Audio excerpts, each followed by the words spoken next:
Now, good afternoon to all. चलिए start करते हैं।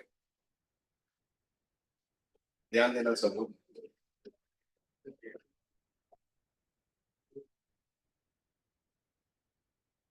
तो अभी तक हमने डिस्कस किया था, एक तो हमने डिस्कस किया था कौन से टैक्स रेट्स के बारे में, तो नॉर्मल टैक्स रेट, एंड दूसरा हमने डिस्कस किया स्पेशल टैक्स रेट्स। ठीक है, लेकिन अभी उसके बाद एक और डिस्कशन जो हमको टैक्स रेट्स के अंदर करना है, ठीक है, तो उसके अंदर जो है वो है ऑल्टरनेट टैक्स रेट्स। ठीक है, मतलब ये एक नया उन्होंने इंट्रोडक्शन किया। ऑलरेडी नॉर्मल में और स्पेशल में कम पड़ रहा था, तो उन्होंने सोचा कि थोड़ा और ऐड करते हैं। ठीक है, तो ये जो नॉर्मल टैक्स रेट्स होते हैं या स्पेशल टैक्स रेट होते हैं, ये लगता किसके ऊपर है? ये लगता किसके ऊपर है दोस्तों?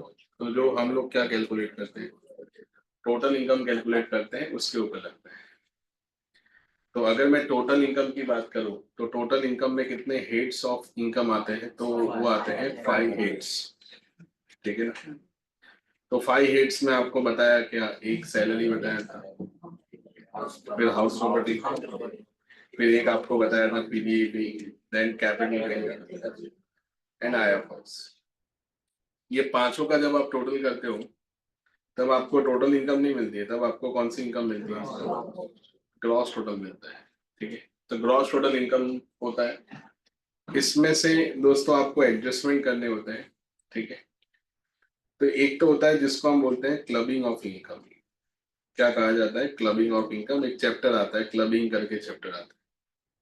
क्लबिंग का मतलब क्या होता है कि इनकम को हमको क्या करना पड़ता है, क्लब करना पड़ता है। किसके अंदर क्लब करेंगे, तो जिसकी वो इनकम है उसके अंदर क्लब करेंगे, ठीक है। जैसे मैं एक एग्जांपल देके आपको बताता हूँ। लाइक मान लो मिस्टर एक्स है, ठीक है, उनकी इनकम ऑलरेडी 20 लाख रुपए ऑलरेडी इनकम हो चुकी है, 20 लाख रुपीज इनकम हो चुका है। अभी उनको पता है कि अगर इसमें मैं कुछ भी ऐड करूंगा ना तो सब पे कितना टैक्स लगेगा, 30% टैक्स लगेगा। मतलब मिस्टर एक्स को एक और बिजनेस चालू करना है जिसमें से 8 लाख रुपए की इनकम उनको होगी। कितने की इनकम होगी, 8 लाख।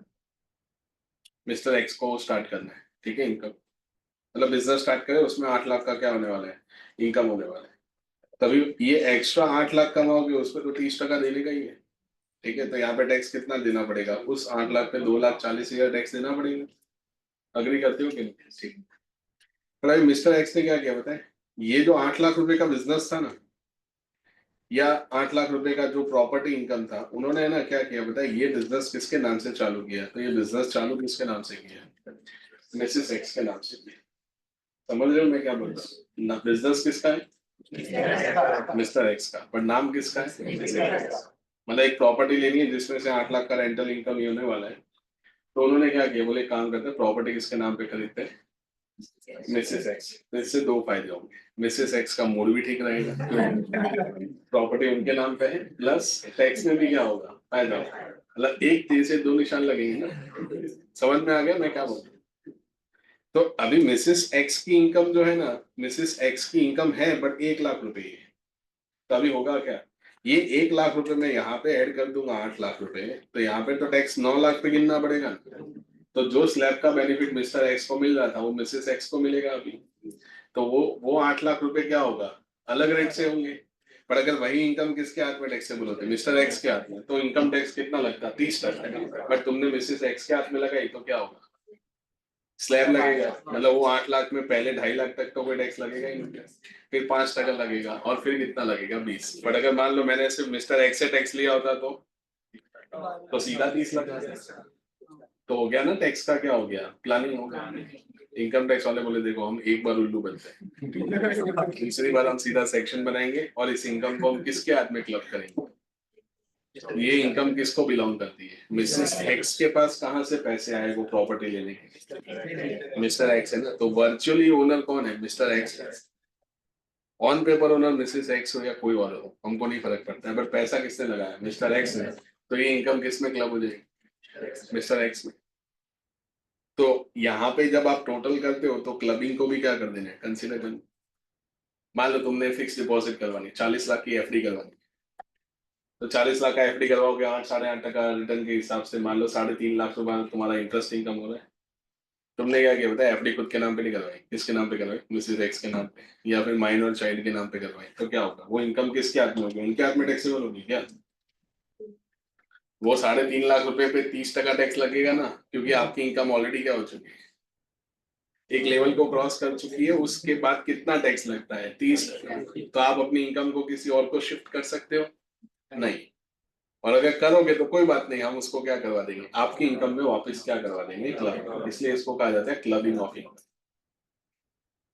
डन, समझ रहे हो मैं क्या बोलना चाहती हूँ, ठीक है। तो इसको हम क्या करेंगे, you transfer the income to the someone else, okay. But ultimately who, उसका रियल सब्सटेंस किसका है, मिस्टर एक्स का। तो इन दैट केस ये जो आपका अमाउंट होगा 20 लाख, सॉरी, ये जो 8 लाख रुपीज होगा उसका 30% आपको टैक्स क्या करना है, पे करना है। गेटिंग माई पॉइंट और नॉट, मीन्स जो इनकम एक्चुअली आपको बिलोंग कर रही थी, बट आपने उसको किसको ट्रांसफर कर दिया है, मिसेस एक्स, और फैमिली मेंबर में इंटरनली आपने कुछ ट्रांसफर किया है, तो इन दैट केस वो इनकम उनके हाथ में टैक्सेबल नहीं। फैमिली प्लानिंग तक ठीक है, ओके ना, बट ये टैक्स का प्लानिंग चलेगा नहीं। तो इस इनकम को हम क्या करेंगे, क्लब कर देंगे in the hands of the person who holds the income. Done, के ऊपर से जा रहा है। मान लो कि तुम, ये तो बाद में क्या होगा बता, मिस्टर एक्स क्या करेगा, बोले देखो अपना फैमिली इनकम कितना है, बोले 40 लाख। तो एक काम करो, 40 लाख रुपए सब मेरे हाथ में टैक्सेबल हो रहा है। तो उसने क्या किया, बोले एक काम करो, 10 लाख रुपए का इनकम है, 10 लाख रुपीज का, वो मिसेस एक्स के नाम पे कर दो। दूसरा 10 लाख रुपीज का इनकम है, ठीक है ना, वो किसके नाम पे कर दो, तो वो बच्चा घूम रहा था उसके नाम पे ठीक है? तो उसके नाम पे कर दो। समझ रहे हो मैं क्या बोलना चाह रहा हूँ, ठीक है। फिर अपने आप में कितना टैक्सेबल होगा? 10-20 लाख ही होगा ना, 20 लाख ही होगा। ऐसा नहीं, ये इनकम आप ही को बिलोंग कर रही थी, तो हम इसको क्या कर देंगे, क्लब कर देंगे in the hands of the person who earning those incomes. ठीक है ना, तो ये ध्यान रखें। तो ये तो अपने ने बात किया किसका, क्लबिंग। फिर उसके बाद एक एडजस्टमेंट करना होता है जिसको हम लोग बुलाते हैं deduction from GTI, that is a gross total income. ठीक है, जीटीआई ये क्या होता है, ये मैंने शॉर्ट नेम यूज किया है, जी टी एंड क्या आई। तो डिडक्शन आपको मिलेगा। देखो अभी होता क्या है कि अगर आप कुछ ऐसे डोनेशंस करते हो, ठीक है, like donation to prime minister national relief fund, ठीक है, इसमें अगर आप क्या दे रहे हो डोनेशन में, या आप LIC का प्रीमियम पे कर रहे हो, ठीक है, जिंदगी के साथ भी जिंदगी के बाद भी, अगर आप किसका पेमेंट कर रहे हो, मेडिक्लेम का पेमेंट कर रहे हो, तो ये सब कुछ तो आप अपने इनकम में से ही पे कर रहे हो। Say for the example, you're earning 25 lakh rupees in a year, out of which you are contributing some amount to the LIC or to the medical insurance policy. तो ये पैसा जाता किसके पास है, ये पैसा जाता किसके पास है, सरकार के पास जाता है, गवर्नमेंट के पास जाता है। मतलब लाइक 20 लाख रुपीज आपने अर्न किया in year, out of which 1,50,000 towards life insurance corporation, तो आपने 150 गवर्नमेंट को दिया। LIC तो गवर्नमेंट ही है ना, तो टेक्निकली आपके पॉकेट में कितना पैसा है, 20 में से 150 तो आपने क्या कर दिया, LIC प्रीमियम दिया, तो टेक्निकली आपके पॉकेट में तो 1850 है, 18,50,000। तो मैं टैक्स किस पे पे करूंगा, 18,50,000, क्योंकि 1,50,000 तो LIC के वालों को दे दिया ना हमने। और LIC वाला कौन से लेवल पे फंड मैनेज करता है, मैक्रो लेवल। मैक्रो लेवल मतलब एट अ लार्ज लेवल, ठीक है ना, तो they are managing the funds at a macro level, we are generating the fund from the micro economics and donate contributing to the which economics, macroeconomics. So the government has to offer the tax incentives to the taxpayers, तो उसको taxpayer को incentive देना पड़ेगा। समझ रहे हो मैं क्या बोलना था? दूसरा इसमें क्या लिखा हुआ है, तो अगर आप किसका प्रीमियम पे करते हो, मेडिक्लेम, मेडिक्लेम मतलब मेडिकल इमरजेंसी हो गया, तभी मान लो कि पूरे साल में आप फैमिली का 20-25 हजार रुपये मेडिक्लेम पे कर रहे हो, 20-25,000। ओके, तो गवर्नमेंट ने बोला कि अगर आप मेडिक्लेम पॉलिसी लोगे तो हम आपको टैक्स में उसका क्या देंगे, डिडक्शन देंगे। तो मान लो 20 लाख में से आपने 20,000 मेडिक्लेम इंश्योरेंस प्रीमियम पे किया है। सो जस्ट इन केस अगर if there any medical emergency, तो you don't have to pay anything to the hospital, the medical company will take care of that part. तो अभी क्या होगा बोलो, सरकार बोले हम डिडक्शन देंगे तुम। तो ऐसे देखने जाए तो तुम्हारी इनकम 20 लाख थी, पर 20 लाख में से 1.5 लाख तो तुमने LIC वालों को दिया, 150, 20,000 आपने किसको दिया, मेडिक्लेम वाले, तो आपका टेक होम अमाउंट कितना है, 18,30,000। तो we will take tax on 18,30,000 rather than taking tax on 20 lakhs। I hope आपको समझ आ रहा है। तो अगर मैं 150 LIC वाले को नहीं देता, तो उसका 30% गवर्नमेंट को दे देता ना, मतलब 45,000 तो मैं गवर्नमेंट को देने ही वाला था, बट LIC वाले को दिया 150, इस वजह से मैंने गवर्नमेंट को 45 नहीं दिया। So my incremental cash outflow is 1,05,000 incremental. देखो 45 तो जाने ही वाला था, कुछ भी कर लो, समझ में आ गया, कुछ भी कर लो 45,000 तो जाने ही वाला था, बट उसकी जगह कितना गया, 150। तो इंक्रीमेंटल कैश आउट कितना हुआ, 1,05,000, तो 45,000 इज योर टैक्स इन। तो ये मैं अभी क्यों समझा रहा हूँ, क्योंकि मैडम जी ने दिक्कत कर दी है, क्योंकि उन्होंने क्या टैक्स रेट ला दिया है, already tax rate, Nirmala ji, ठीक है, कोई अपना पर्सनल दुश्मनी है, हमको कॉन्सेप्ट समझने के लिए किसी व्यक्ति का या पर्सन का मैं मजाक नहीं उड़ा रहा हूँ, ठीक है ना, तो मैं मैडम जी बोल रहा हूँ ना, मैडम जी बोल रहा हूँ विद ड्यू रिस्पेक्ट, समझ रहे हो ना। और है ऐसे रिस्पेक्ट, ऐसा कुछ नहीं है कि बेकार टैक्सेशन सिस्टम है, कुछ आता नहीं है, ठीक है। समझ आ गया मैं क्या बोलना चाह रहा हूँ? बोले एक तरफ सब बता भी रहे हो, एक तरफ सुना भी रहे हो, ऐसा ही होता है, ठीक है ना, ये समझ आ गया तुम, ठीक। तो कितने में टैक्स देने का, ग्रॉस इनकम में टैक्स दोगे कि नेट इनकम में टैक्स दोगे? अभी हुआ क्या होता है, आपने ना प्रधानमंत्री मतलब prime minister national relief fund, या मान लीजिए कि किसी chief minister national relief fund, मतलब मान लो कि कहीं फ्लड वगैरह आ गया, ओके, लाइक मान लो कि तमिलनाडु में फ्लड आ गया या फिर किसी और जगह पे फ्लड आ गया या अर्थक्वेक आ गया, तो वहां के चीफ मिनिस्टर ने क्या किया है, चीफ मिनिस्टर रिलीफ फंड बनाया है। ऐसे फंड्स होते हैं, जैसे गुजरात में आया था तो at that point of time chief minister Gujarat के रिलीफ फंड्स होते थे, तो अगर इन लोगों कुछ लोगों को डोनेशन देना है तो they can donate into this funds. तो मान लो कि आपने prime minister national relief fund में 10,000 रुपीज डोनेट किए, कंट्रीब्यूट नहीं किए, that is the difference between donation and contribution. ये डोनेट किए, डोनेट मतलब एक बार पैसे गए वापस आएंगे नहीं। एलआईसी में तो क्या है, कंट्रीब्यूशन किया है, पैसे अभी दे रहे हो, रिटायरमेंट के टाइम पे आपको बकायदा पेमेंट मिलेगा वापस। तो 10,000 थे, तो ये 10,000 दिए किसमें से होंगे आप, आउट ऑफ दैट 20 लाख ना, आउट ऑफ 20 लाख में से ही आपने 10,000 दिए होंगे।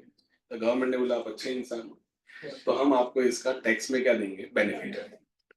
तो वो जो 10,000 है ना, वो आपके 20 लाख में से क्या हो जाएंगे, माइनस। तो वो 18,30,000 था, 18,30,000 माइनस कितना, 10,000। सो you have to pay tax on 18,20,000। इसलिए इसको कौन सा इनकम कहा जाता है, ये सब माइनस करने के बाद जो मिलता है, इसको हम लोग कौन सा इनकम बुलाते हैं, नेट। तो आपको टैक्स किस पे पे करना है, ग्रॉस पे करना है कि नेट पे, ठीक है ना। तो ये सब चैप्टर्स है, डिडक्शन पूरा एक अपने आप में चैप्टर है, क्लबिंग जो है वो भी अपने आप में क्या है, एक चैप्टर है। समझ में आया, ठीक है, तो ये डिस्कस करेंगे। देखो अभी है ना, पब्लिक का थोड़ा नाराजगी था गवर्नमेंट को लेकर। पब्लिक ने बोला कि टैक्स करो करो, मैडम जी बोला टैक्स कम नहीं होगा। क्यों, क्योंकि हाईवेज बनाने हैं, पाकिस्तान वाला कभी बम मार देता है, ठीक है ना, तो सब देखना पड़ता है, ठीक है ना। वो लोग बम मारते हैं, हम चाल मार के आते हैं, ठीक है, तो थोड़ा मैनेज करना पड़ता है। कहीं से भी कुछ भी आ रहा है, ड्रोन आ रहा है, समझ में आ रहा है ना, तो यहाँ पे फंड होना चाहिए, समझ में आया। और ओरिजिनल बम रखते हैं, हमने सूतली बम ठीक है, तो वो छोटे वाले आते हैं ना, दिवाली वाले पटाखे, वो तो हम नहीं रखते, हम तो ओरिजिनल वाले रखते हैं। तो मतलब थोड़ा समझो यार, टैक्स का कम करने का बात नहीं करने का। एजुकेशन है, मेडिकल इंफ्रास्ट्रक्चर है, कोविड जैसा वापस मान लो आ गया, वो हुआ ही था, कोई आ गया नहीं है, आ गया 3 साल से चल रहा है, ऐसा कुछ आया तो है नहीं। वो तो अभी क्या है, छोटा मोटा न्यूज तो यहाँ क्या है, चलता है। इतने बड़े देश में कुछ ना कुछ तो चलना चाहिए। तो न्यूज वाला क्या, वॉर खत्म हो गया तो न्यूज वाले को क्या मिल गया, कोविड मिल गया, तो उसका क्या है, उसका चलता रहता है। वो कभी कुछ भी मान लो, कुछ नहीं मिल रहा है तो विराट कोहली का रिटायरमेंट निकाल देते, ठीक है, तो वो इट्स गोज, ठीक है, वो उसका बिजनेस है, ठीक है। तो मेंटली निकाल दो अपने अंदर से कि कोविड की वेव क्या आ रही है, वापस आ रही है, ऐसा कुछ है नहीं, ठीक है ना। सुबह शाम गर्म पानी पियो, कुछ होने वाला नहीं। अपने वापस आते हैं, थोड़ा पॉइंट से भटक रहे हैं। अभी हम बात कर रहे थे ऑल्टरनेट टैक्स रेट, मतलब मैडम जी ने क्या बोला, मतलब मैडम जी को हमने क्या बोला, मैडम टैक्स रेट कम करो, बहुत ज्यादा है। मैडम बोले देखो टैक्स कम नहीं होगा, हम तुमको एक ऑप्शन देते हैं, या तो इधर या तो उधर, ठीक है। उधर वाला हमने ऑलरेडी डिस्कस कर लिया, अभी हम जो डिस्कस करेंगे वो इधर, ठीक है। तो हमने ऑलरेडी जो था वो तो हमने क्या कर लिया, डिस्कस कर लिया। अभी जो हम डिस्कस करने जा रहे हैं, we are going to discuss the alternate tax rates. तो उन्होंने ना एक सेक्शन बनाया है, सेक्शन का नाम आपको याद रखना पड़ेगा, ठीक है। और वो सेक्शन है कौन सा, तो वो है सेक्शन नंबर कौन सा, 115 BAC, ओके। देखो ये भी आपको घर जाके लिखना है, क्यों, क्योंकि इससे पहले वाला बाकी है, ओके ना, तो ये उसके बाद ही लिख सकते हो आप। सेक्शन नंबर 115 BAC, याद रहेगा सेक्शन 115 है, फिर वहां पे BAC भी है, ठीक है। 115 BAC में मैडम जी ने क्या बोला, बोले एक काम करो, हम तुम्हारे लिए एक टैक्स रेट लेके आते हैं called alternate tax rate.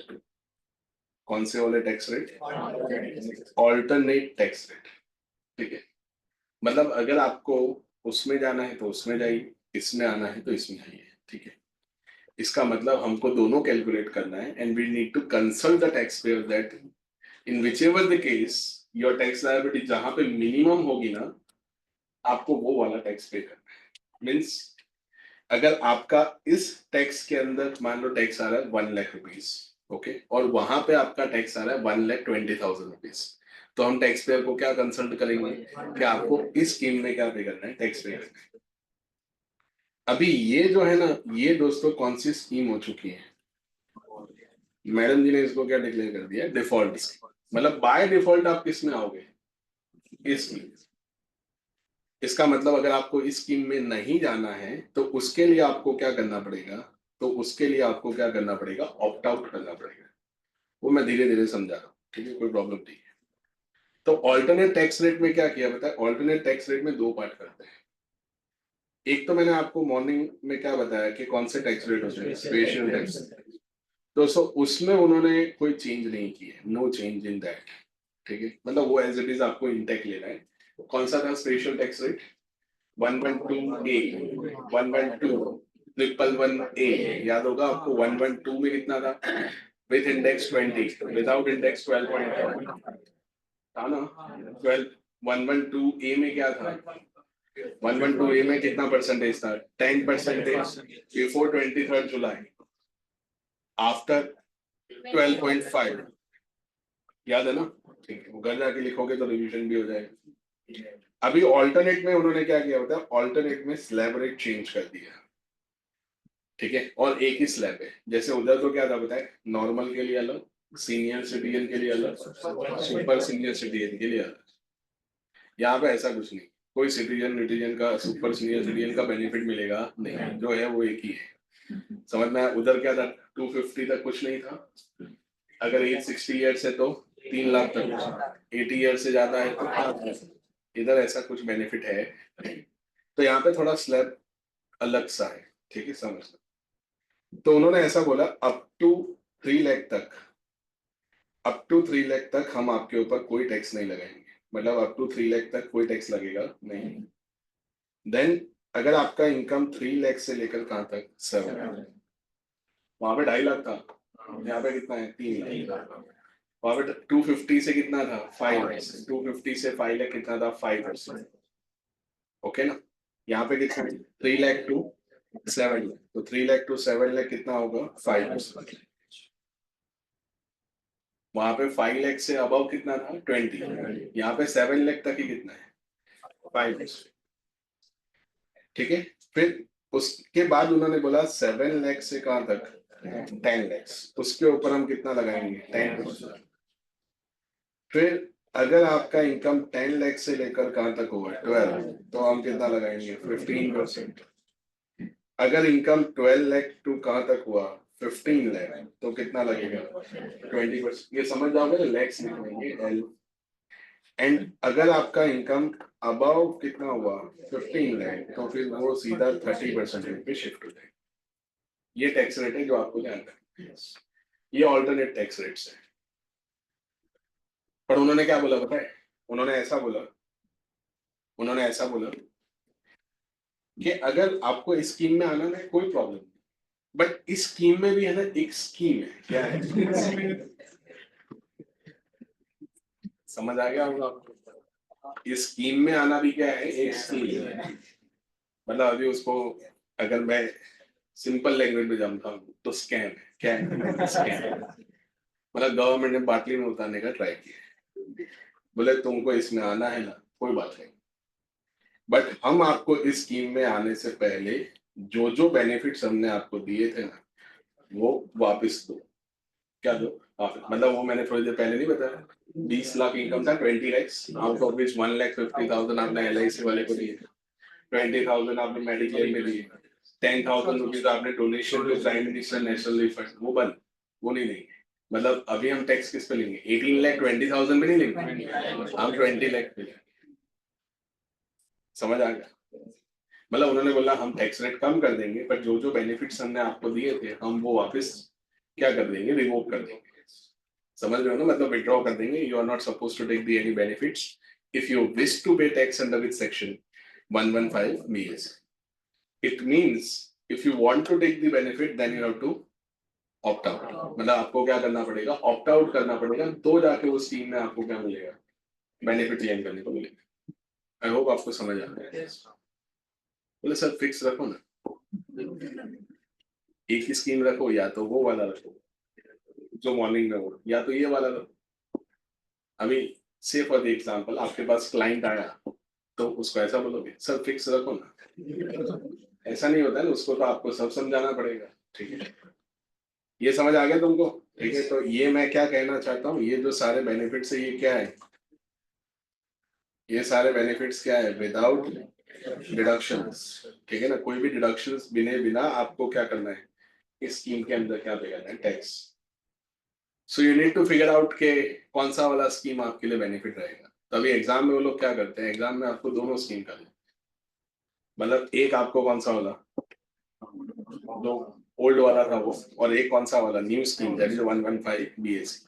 Right now उन्होंने क्या अनाउंसमेंट कर दिया है, ये कौन सी स्कीम है, डिफॉल्ट, मतलब बाय डिफॉल्ट प्रैक्टिकल लाइफ में कौन सा स्कीम अप्लाई होता है, ये वाला स्कीम अप्लाई होगा जो अभी मैंने स्लैब बताया आपको। बट अगर मान लो कि आपको बेनिफिट्स चाहिए, मतलब आपको बेनिफिट क्या करना है, बेनिफिट आपको क्या करना है दोस्तों, अवेल करना है। तो बेनिफिट अगर आपको अवेल करना है तो फॉर दैट आपको क्या करना पड़ेगा,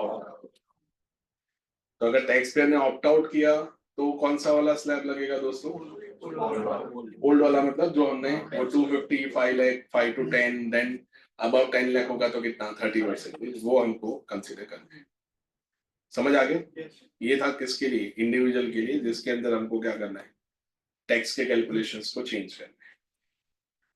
सर हमने तो सुना है कि ये स्लैब भी चेंज हो चुके हैं, हमने ऐसा सुना है कि ये स्लैब भी चेंज हो गई है, 4 लाख तक कुछ नहीं टैक्स है, 4 लाख to 8 लाख, 8 लाख to 12 लाख, 12 लाख से 16, न्यूज पेपर में पढ़ा था सर हमने, या तो फिर कहीं यूट्यूब वगैरह पे देख लिया था सर हमने।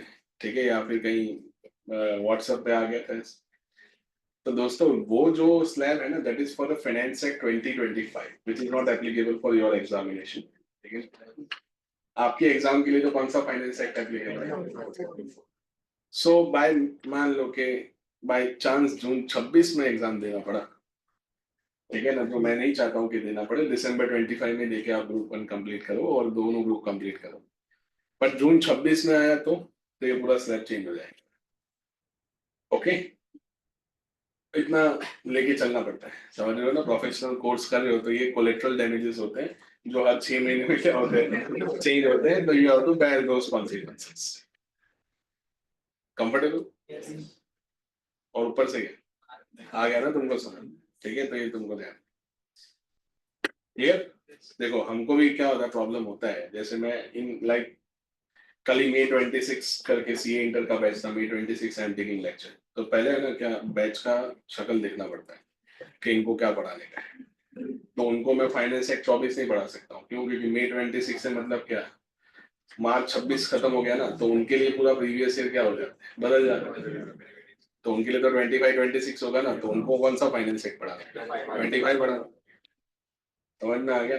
बट अभी मान लो टर्म दिसंबर वाला है तो उसका 24 पढ़ाना। देन तो एट अ टाइम दो बैच, मतलब दो एक्ट क्या चल रहे होते हैं पैरेलल, एक 24 चल रहा होता है, एक 25।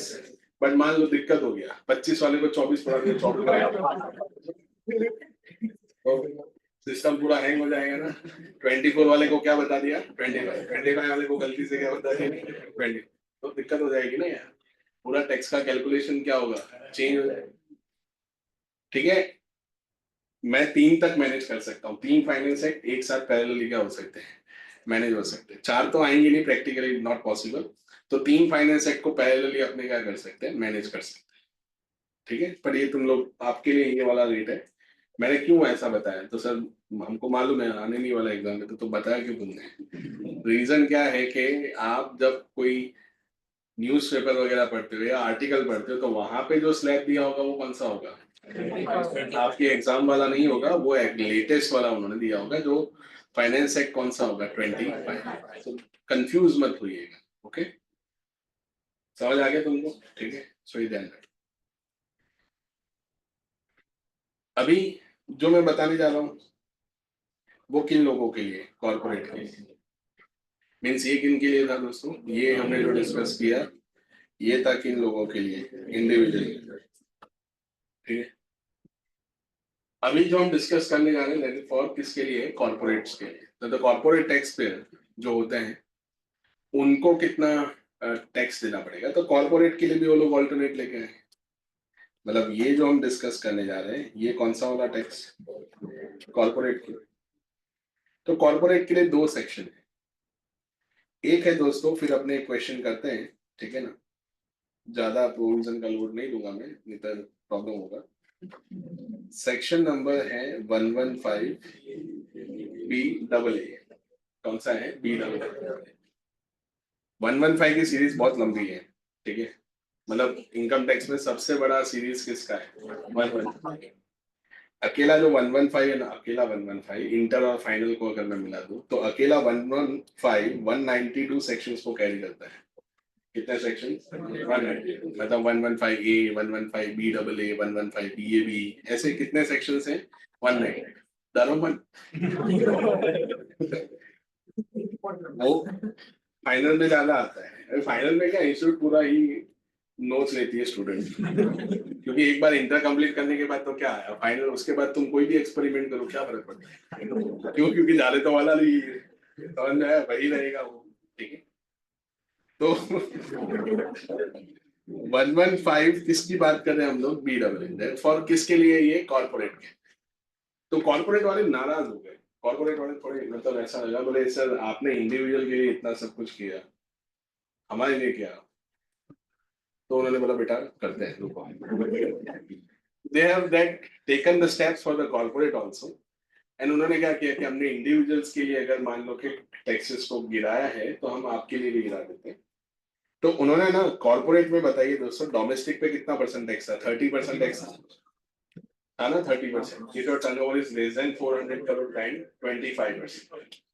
If foreign company, then 35%. But if you are earning those two specific income, that is a fees for technical services and second आपको कौन सा बताया? उन दोनों ही केसेस में कितना था? 50% था ना टैक्स। तो उन्होंने सेक्शन 115 बी डबल ए में क्या किया? सो कॉर्पोरेट के लिए टैक्स रेट कितना कर दिया? 22। मतलब ऑलमोस्ट 30% से गिरा के कितना कर दिया? 22%। ओके। बट इसमें है ना एक सरचार्ज रखा हुआ है, फिक्स सरचार्ज। और वो फिक्स सरचार्ज कितना रखा हुआ है? तो दैट इज 10% ऑन टैक्स। मतलब 10% ऑन टैक्स करोगे तो कितना आएगा? 2.2 आएगा। ओके। सो इफेक्टिवली टोटल कितना हो जाएगा? 24.2 प्लस 4% इसमें क्या ऐड करना है? सेल्स। 4% किसका करोगे? 24.2 प्लस 4% नहीं है, 24.2 प्लस 4% नहीं है, 24.2 का 4% करना है। कितना आएगा? 25.168। ये आपका इफेक्टिव टैक्स रेट आएगा। मतलब ये 0.968 होगा ना? अग्री? तो ये आपका 25.168, मतलब नियर टू, अगर मैं राउंड ऑफ करूं तो 25.7, ये आपका टैक्स रेट है। बट अगेन अगर आप किस में जाते हो, ऑल्टरनेट में जाते हो, तो क्या होगा? गवर्नमेंट आपको कोई बेनिफिट देगा कि नहीं देगा? नहीं देगा। बोले हम टैक्स रेट कम कर देंगे, कोई बात दिक्कत नहीं है, टैक्स रेट हम आपके लिए रिड्यूस कर रहे हैं, लेकिन हम आपको टैक्स में कोई बेनिफिट देंगे नहीं। फिर आता है दोस्तों सेक्शन नंबर कौन सा? तो वो है 115 B A B. 115 B double A, B A B, यहाँ पे है ना बी ए सी, ठीक है ना? 10 3 ही है, पूरा एबीसीडी नहीं है इसमें, ठीक है। तो 115 कौन सा है? B A B. तो ये किन के लिए? तो for new domestic manufacturing companies. मतलब ऐसी कंपनीज जो कैसे सेटअप हो रही है, न्यू मैन्युफैक्चरिंग कंपनीज। तो उसमें टैक्स रेट कितना रहेगा? तो उसमें उन्होंने टैक्स रेट किया है 15%। Means they have taken the steps for the new manufacturing company because manufacturing company always facing the cash problems. Okay, so government has taken the steps make in India और वो सब कुछ को ध्यान में रखते हुए उन्होंने सोचा कि हम आपके लिए इनिशियली कितना टैक्स लगते हैं? 15%। बट आपके ऊपर एक फिक्स सरचार्ज लगेगा। वो फिक्स सरचार्ज कितना लगेगा? तो वो लगेगा 10% ऑन टैक्स, मतलब कितना होगा? 1.5। So total comes to 16.5 plus 4% क्या लगेगा? सेल्स। 17.16% will be the effective tax rate for the new manufacturing company. So obvious है, मैं 30% क्यों दूंगा या मैं 25% क्यों पे करूंगा? I wish to go for which tax rate? 17.16 instead of paying tax rate at the rate of 25%. Agreed? Comfortable है? ठीक है, तो ये तुमको ध्यान रखना है। ये किसके लिए था? कॉर्पोरेट के लिए। और ये किसके लिए था? इंडिविजुअल। सिर्फ एक चेंज जो उन्होंने किया वो है दोस्तों किसके अंदर है? सरचार्ज। ये किसके लिए मैं कर रहा हूँ? सरचार्ज किसके लिए? इंडिविजुअल। तो अगर आपका इनकम, से फॉर द एग्जांपल, इनकम कितने से क्रॉस होता है? 15 है, तो कितना परसेंट था? 10% on tax. Then if income 1 CR से ज्यादा होता है तो 15 था ना उधर, एंड इफ इनकम 2 CR से ज्यादा होता है तो 25, एंड इफ इनकम यहाँ 5 करोड़ से ज्यादा होता है तो इधर भी कितना है? 25। उधर कितना था? मतलब वहां पे कितना था? 37। यहाँ पे कितना है दोस्तों? 20। It means instead of 37% extra surcharge की जगह उन्होंने फिक्स सरचार्ज कर दिया 25। Means if you wish to pay tax under 115 BAC then the maximum surcharge rate कितना रहेगा? 25। बट इफ ऑप्ट आउट किया तो क्या होगा? इफ ऑप्ट आउट किया होगा तो क्या होगा दोस्तों? 30। डन? समझ आ रहा है कि सिग्नल चला गया आपका? आ गया ना? तो ये क्या है बोलो? कुछ नया है कि गवर्नमेंट ने स्कीम दे दिया? स्कीम क्या स्कीम दिया? बोले देखो हमने आपके लिए टैक्स रेट कम कर दिया। ये ना टैक्स रेट, ये तो सही है कम, बट हमने क्या किया? हमने जो बेनिफिट्स हम आपको दे रहे थे ना वो अब से मिलेंगे नहीं। मतलब अगर आपको बेनिफिट्स चाहिए थे तो आप वो वाला टैक्स रेट दो जो ऑलरेडी पुराना वाला था, old tax rates. But if you are not looking to take any benefits then you have to pay tax under this scheme. whichever is beneficial to the taxpayer, ultimately we will opt that scheme कि जो आपके लिए ज्यादा beneficial होगा we will consider that part। ठीक है, तो हमने 2-3 सम्स करते हैं आज के लिए। ठीक है, फिर बाद में ये फाइल मैं आपको शेयर कर दूंगा। फिर आज के लिए हम क्लोज करते हैं। ठीक है, 2-3 सम करवाऊंगा, ज्यादा नहीं करवाऊंगा। चलो नोटबुक में लिखो।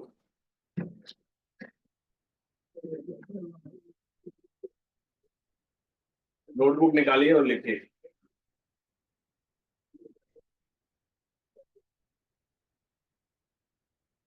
साथ साथ मतलब कंटिन्यूटी में ही आपको लिखना है, ध्यान देना।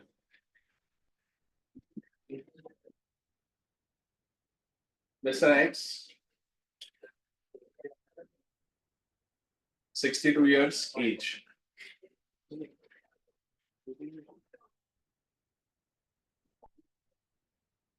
पेज नहीं छोड़ोगे चलेगा, वो 2 पेज छोड़े थे उसमें नॉर्मल वाले लिख लेना। ठीक है, अभी कॉन्सेप्ट पे ध्यान दो। मिस्टर एच एज कितना है? 62। ओके, इनकम लिखवा रहा हूं मैं, उसमें सबसे पहले लिखो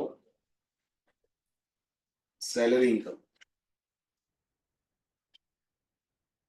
सैलरी इनकम हुआ है 8,90,000 salary income. Second HP income, house property 1,10,000।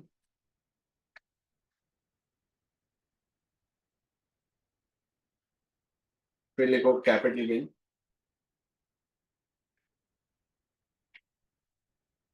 Capital gain में long term under section 112A।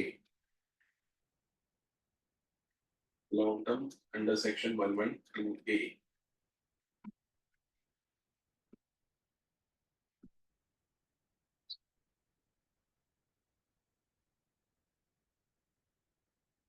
ठीक है, वो कितना हुआ है?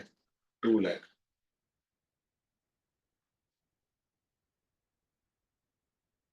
मैं डेट भी आपको इसमें लिखवा देता हूँ। डेट है 26 Feb 2025। मतलब बिफोर है आफ्टर है? आफ्टर। 23 जुलाई 2024 जो डेट है जिस दिन फाइनेंस एक्ट अनाउंस हुआ उसके बाद बेचा है ना, तो रेट कितना लगेगा दोस्तों? 10% लगेगा कि 12.5 लगेगा? 12.5, और लिमिट तो वो 125 वाली है।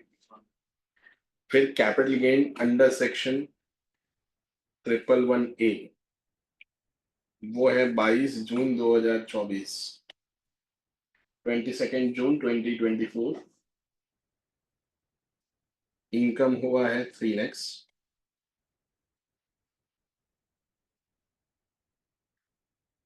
देन डिडक्शन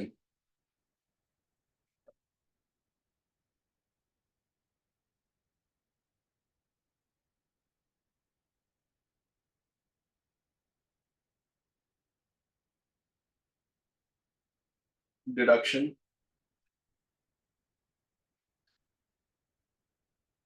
डिडक्शन है 1 लाख रुपए के।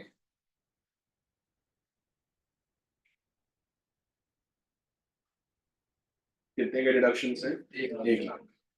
ओके, डिडक्शन मतलब समझ रहे हो ना?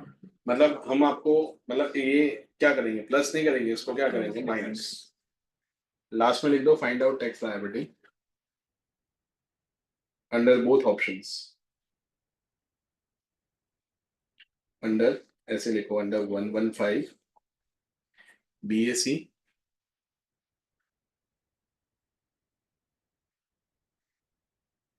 And under opt out scheme.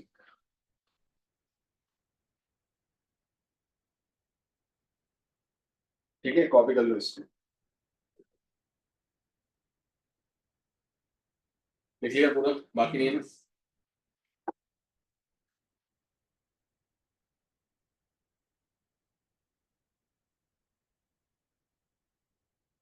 चलिए स्टार्ट करें।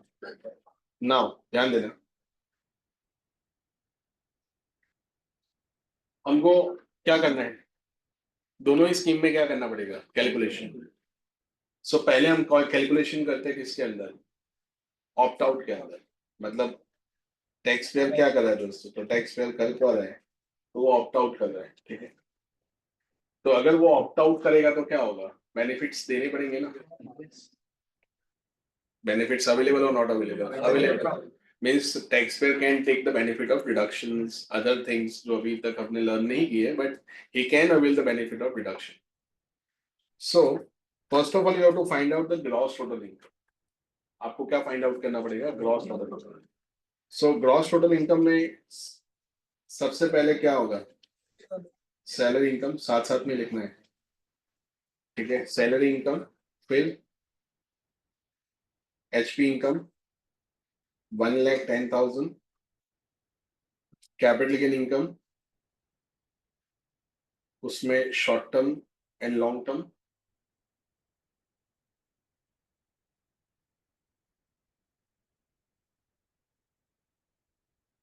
शॉर्ट टर्म में कितना होगा, तो शॉर्ट टर्म में 3 लाख, लॉन्ग टर्म में कितना होगा, 2 लाख।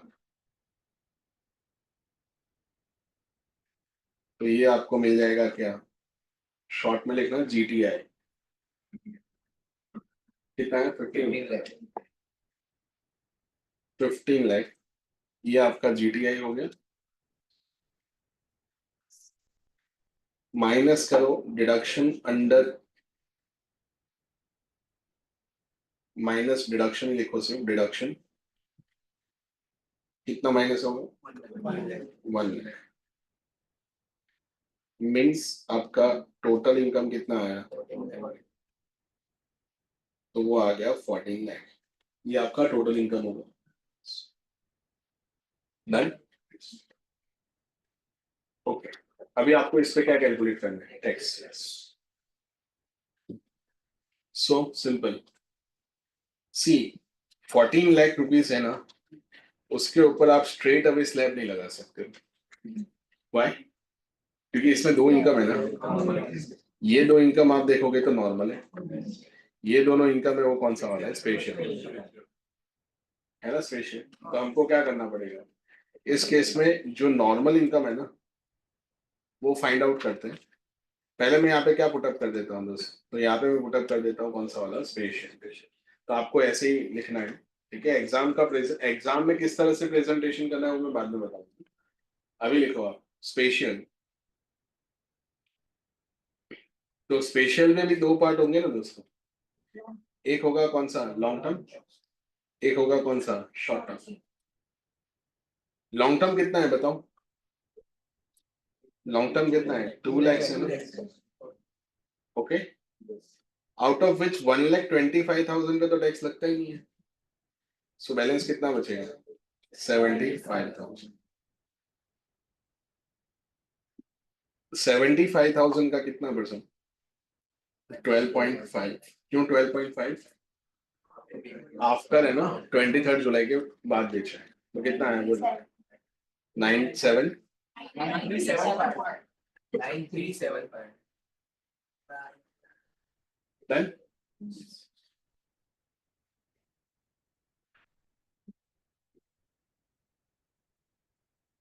हो गया, ये कंप्लीट हुआ अपना। अभी हम जाते हैं शॉर्ट टर्म में। शॉर्ट टर्म में कितना है? 200 टैक्स इनकम। अभी उसमें डेट देखो, मैंने जानबूझ के पहले की लिखवाई। 23 है या 23 से पहले की है? पहले, तो पहले का होगा तो क्या होगा? पुराना वाला रेट लगेगा। तो पुराना वाला रेट तो आपको बताया ना आज कितना था? 15। शॉर्ट टर्म में तो 15 था ना। उसके बाद उन्होंने कितना बढ़ा किया? 20% लगाया।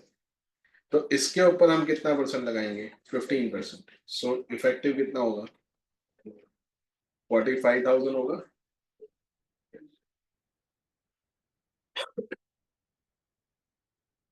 डन। कंफर्टेबल है? तो देखो, out of 14 lakhs, see, out of 14 lakhs 2 lakh and 3 lakh तो ऑलरेडी कैलकुलेट हो गए। तो यहाँ पे बैलेंस जो बचेगा वो किसका होगा? तो बैलेंस होगा किसका? नॉर्मल का। तो बैलेंस कितना बचा? 9 लैक्स। ओके ना, 9 लाख बचेगा ना, क्योंकि 14 में से 5 का कैलकुलेशन हमने कर दिया। तो बैलेंस कितना बचेगा? 9 लैक्स। समझ रहे हो सब लोग? ओके। अभी इस पे अपने को क्या निकालने का है? स्लैब। अभी देखो, मैंने तुमको एज लिखवाया है। एज कितना है? 64 means he is a senior citizen. तो if he is a senior citizen then the tax rate जो होंगे वो 250 वाले नहीं लगेंगे, 3 अग्री? ठीक। मान लो थोड़ा गेम करो, मिस्टर एक्स रखूं और उसको नॉन रेसिडेंट कर दूं, तो 62 है और नॉन रेसिडेंट है, पार्टी फॉरेन। तो फिर उस केस में क्या होगा? तो फिर वो 2.5 लाख वाला ही लिमिट लगेगा, 2,50,000 वाला ही लिमिट एप्लीकेबल होगा ना? यस और नो? चलो इस केस में तो senior citizen then the slab applicable 3 lakh rupees. So up to 3 lakh तक क्या होगा? अप टू 3 लाख तक क्या होगा? नो टैक्स, मतलब 0 रुपीज। यहाँ पे मैं टैक्स रुपीज में लिख पाऊंगा, ये हो जाएगा रेट। तो यहाँ पे अमाउंट में रख दो 0। फिर 3 लाख से कहाँ तक? 3 लाख टू 5 लैक्स। कितना? 5%। सो ये हो जाएगा आपका 10,000। Then 5 lakh to 9 lakhs. 9 लाख की तक जाएंगे ना, 10 लाख तो है ही, तो 5 लाख टू कहाँ तक? 9 लाख। तो इन दोनों का बैलेंस कितना है? 4 लैक्स। 4 लैक्स का कितना? 30%। तो कितना होगा? 1,20,000। So total, sorry sorry sorry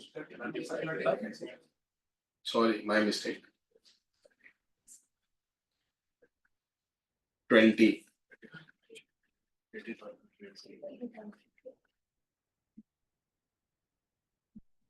80,000। So total 90,000। Okay,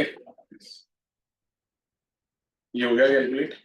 अभी आपको इन सबका टोटल करना है, 90 plus 9375 plus 45,000। So total tax equal to 1,44,375। ये आपका टोटल टैक्स आ गया, प्लस सरचार्ज। आई नो कि एप्लीकेबल नहीं होगा, बट स्टिल एक फॉर्मेट के लिए आपको लिख लेना है।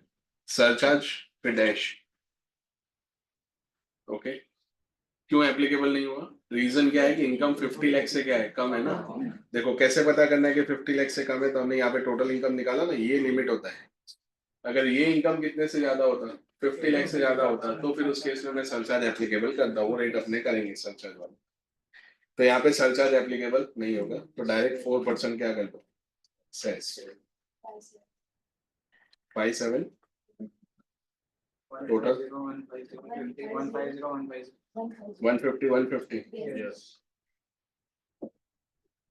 ओके ये आपका अल्टीमेटली क्या होगा टैक्स लायबिलिटी जो आपको पे करना है। अगर आप क्या करते हो ऑप्ट आउट किसी का बाकी है ये लिख लिया सब लोगों ने डन ओके ना अभी हम टैक्स किसमें कैलकुलेट करेंगे 115 BAC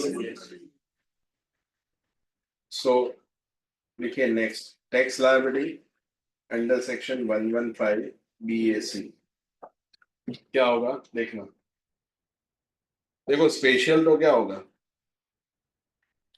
स्पेशल तो एज इट इज आएगा क्या उसमें भी चेंज होगा स्पेशल तो दोस्तों एज इट इज आएगा ना जो चेंजेस होंगे वो किसमें होंगे वो नॉर्मल होंगे तो नॉर्मल इनकम कितना है आपका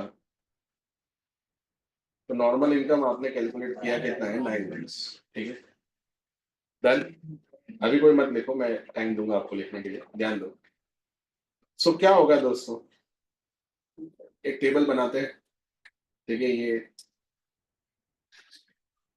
यहाँ पे रख देते हैं टैक्स रेट एंड यहाँ पे अमाउंट रुपीस ओके ये एक्चुअली ये मेरा पर्टिकुलर्स लिखने का स्टाइल है ये पर्टिकुलर्स लिखा है इट इज नॉट पास आपको एग्जाम में पूरा लिखना है समझ में आ गया आपने एग्जाम में लिखा पास इंश्योर क्या बनेगा पास पास मतलब जून 26 समझ में आया ना वो वाला पास होता है ना आया पास ठीक है ना दिसंबर 25 में आया पास कहाँ जून 26 पास ठीक है ना सो एग्जाम में आप लोग पूरा लिखना पर्टिकुलर्स कितने तक टैक्स नहीं लगेगा 3 लाख तो 0 3 लाख टू 7 तो मैं ऐसे लिखूंगा अभी नेक्स्ट 4 लैक्स कितना लगेगा 5 तो कितना होगा 20,000 ही होगा ना अग्री 7 लाख टू कहाँ तक 9 लैक्स ऐसे तो 7 लाख टू 10 लाख है बट उसकी इनकम ही 9 लैक्स है ना तो फिर उस केस में कितना लगाएंगे बोलो 10% तो कितना आएगा 20 अग्री करते हो ठीक है तो 40,000 होगा और तुम्हारा स्पेशल वाला कितना था तो स्पेशल वाला ये दोनों है ना 9375 एंड 45 कितना है बोलो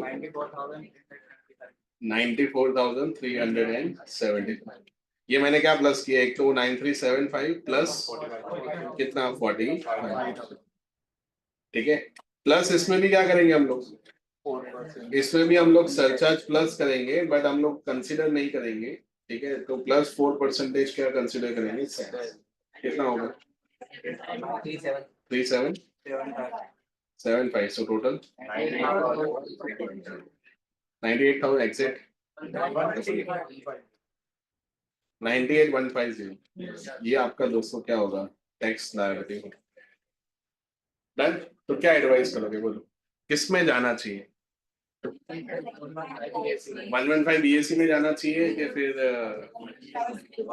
ऑप्ट आउट करना है 115 BAC तो कर दिया ना मैडम जी ने टैक्स रेट का आ गया तुमको समझ के ऊपर से गया बट मान लो मैं डिडक्शन बढ़ा दूं और 4 लाख कर दूं तो यहाँ पे मैडम जी गलत साबित हो जाएंगे क्यों क्योंकि उस केस में टैक्स आपका किस में कम आएगा उसमें कम आएगा ऑप्ट आउट क्यों क्योंकि बेनिफिट बढ़ गया ना आपका बेनिफिट बढ़ेगा तो इनकम 10 लाख हो जाएगी तो टैक्स भी वहां पे भी तो क्या होगा गिरेगा ना वो मैं आपको ऐसा सम होमवर्क दे रहा हूँ पहले ये लिख लो आप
डन हो गया।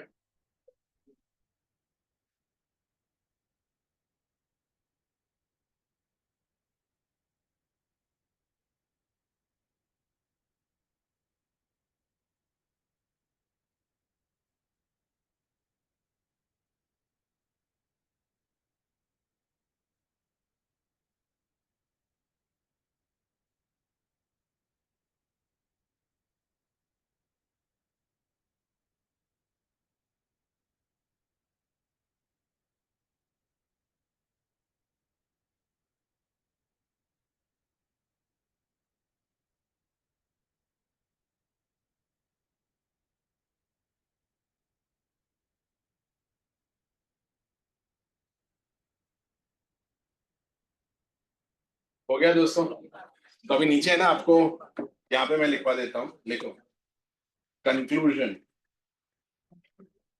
एडवाइस दोगे ना आप उसको, क्या कंक्लूजन आएगा देखो।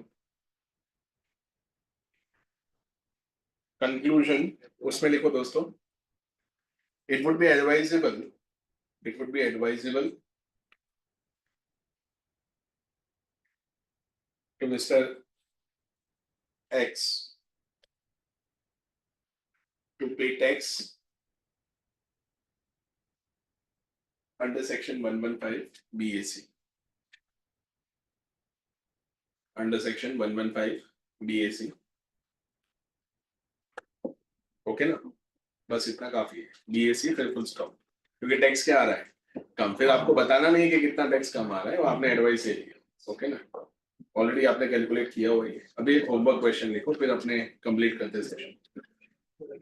एक होमवर्क क्वेश्चन लिखो, ठीक है, लिखो mister Y, mister Y 82 years, bracket करके लिखना 82 years, अभी तक है इस दुनिया में। 82 years, फिर लिखो बिजनेस इनकम, जॉब नहीं कर रहे, क्या कर रहे, business, business income 8,20,000, 8,20,000 business income. फिर नेक्स्ट लाइन में लिखो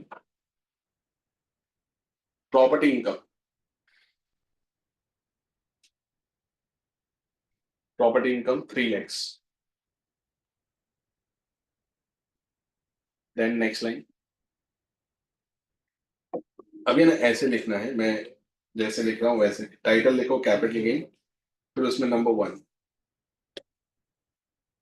अभी मैं ऐसे लिखूंगा तो समझ आ जाएगा आपको, पूरा नहीं लिखते अपने। 112A समझ आ जाएगा ना।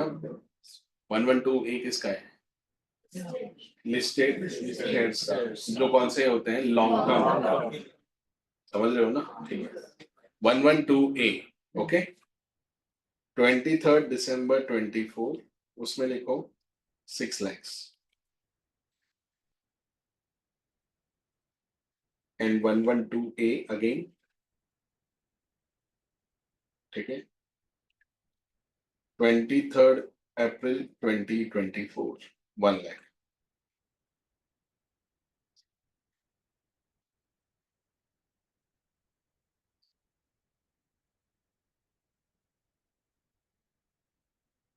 दो डेट अलग अलग है, ठीक है, तो दोनों का रेट क्या आएगा, अलग अलग, समझ आ रहा है। इसको 4 लाख कर दो, हो जाएगा ना, डन। 4 लाख कर दो। अभी प्रॉब्लम क्या है, वो 125 माइनस करोगे, वो किसको देने का पहले,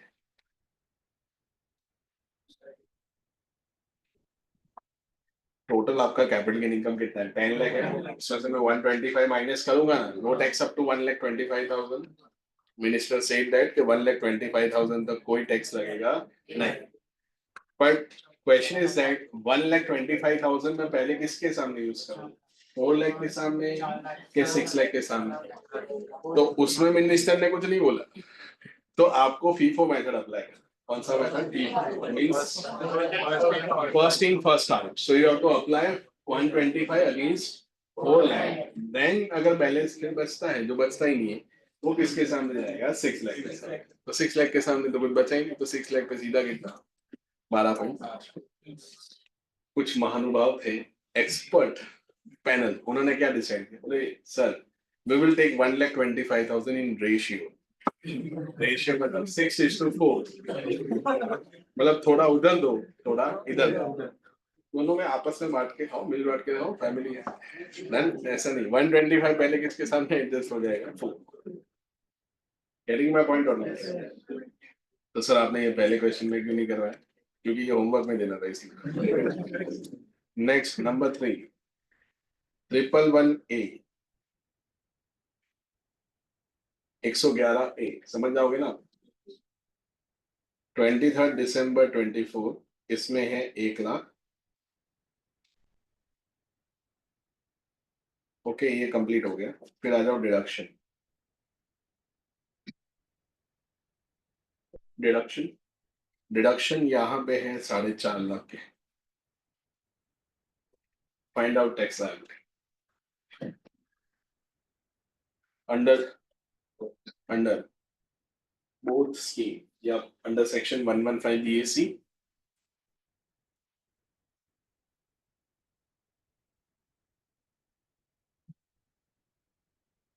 अंडर सेक्शन 115 BAC और अंडर ऑप्ट आउट।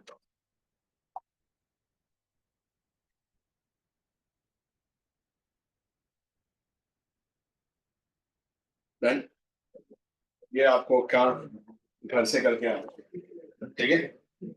चलो अपने ज्यादा नहीं स्ट्रेस कर दिया। ओके